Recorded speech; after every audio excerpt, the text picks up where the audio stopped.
Hi, welcome to valuationpodcast.com, a podcast and video series about all things related to business and valuation. My name is Melissa Gragg, and I'm a mediator and business valuation expert in St. Louis, Missouri.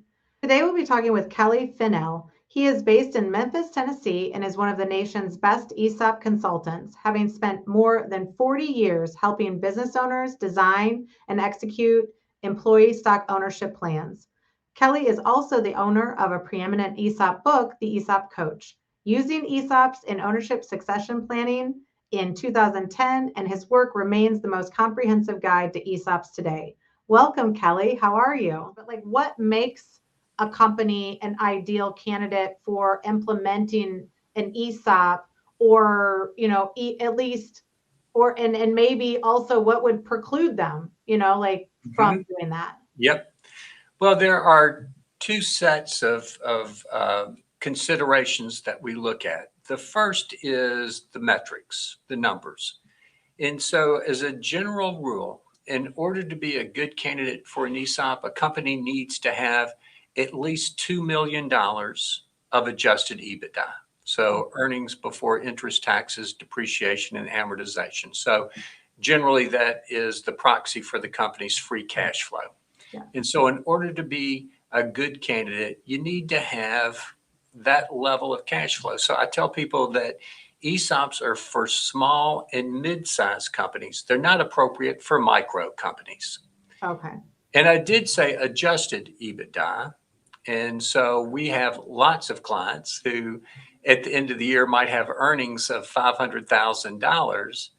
But when you adjust EBITDA for add backs, expenses that are not going to continue after the company is sold, and that's the world you live in, doing valuations, you often see a company have $2 million of add backs. And so now this company has adjusted EBITDA of $2.5 million. Yeah. Well, so I can imagine you could also have owner's compensation. That's the big adjustment. Yeah. That's the big adjustment always. And then the other numerical consideration is generally, not a hard and fast rule, but generally companies need to have at least 50 employees to be a candidate. And so when we look at taking this to a more practical level, when we look at the transactions we've done over the last 3 years, so that would be 23, 22, and 21. During that period of time, we've done 25 transactions, and the smallest one was for a company that had 1.2 million of EBITDA. So I said the general rule is 2 million, but the thing about rules is that there are always exceptions. So that's the smallest one. The biggest one we did was for a company that had 56 million of EBITDA. And probably more instructive, the median was a company that had 4 million of EBITDA. The smallest company that we did in terms of the number of employees was 24, and the largest was almost 600. The median was 95, so just under 100 employees.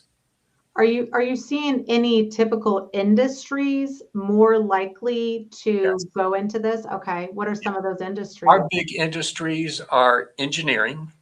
We've done over a dozen ESOP transactions for engineering firms.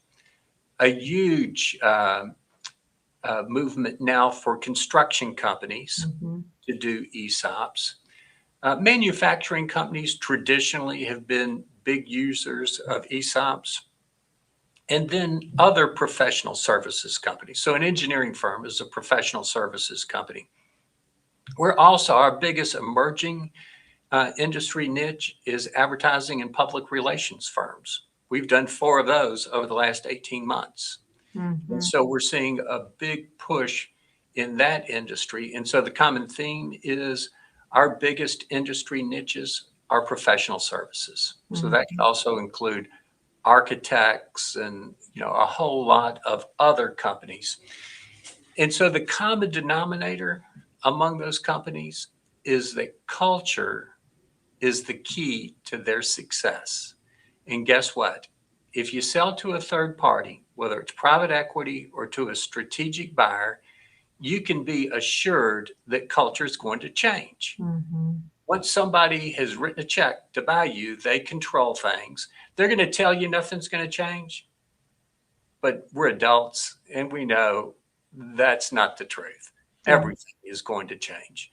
And so we see a lot of companies where the business owner during the first meeting will tell me that their employees are the key to their success, and they want to protect those employees, make sure that they have a job after the transaction. They want to reward the people who have gotten them to the point where they could do this transaction and cash in on their life's work.